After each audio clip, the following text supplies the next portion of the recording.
मुझे यकीन है आपने ये न्यूज़ तो सुनी ही होगी। वाटरमेलन सिर्फ एक समर ट्रीट नहीं है, ये दिल का हीरो भी है। वाटरमेलन ना सिर्फ गर्मियों में रिफ्रेशिंग है बल्कि आपके हार्ट हेल्थ के लिए भी कमाल का है। इसमें नेचुरल गुडीज भरी होती हैं जो आपके दिल को बिल्कुल फिट रखती हैं और ब्लड प्रेशर भी कंट्रोल करती हैं।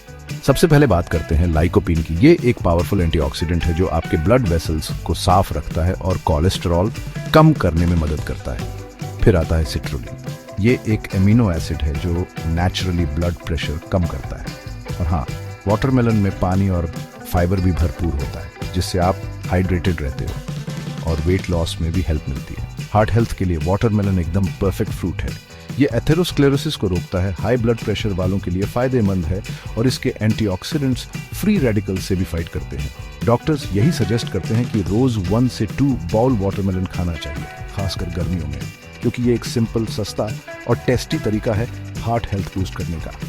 मेरे चैनल को सब्सक्राइब करो और हेल्थ टिप्स के लिए आइकॉन भी प्रेस कर लो।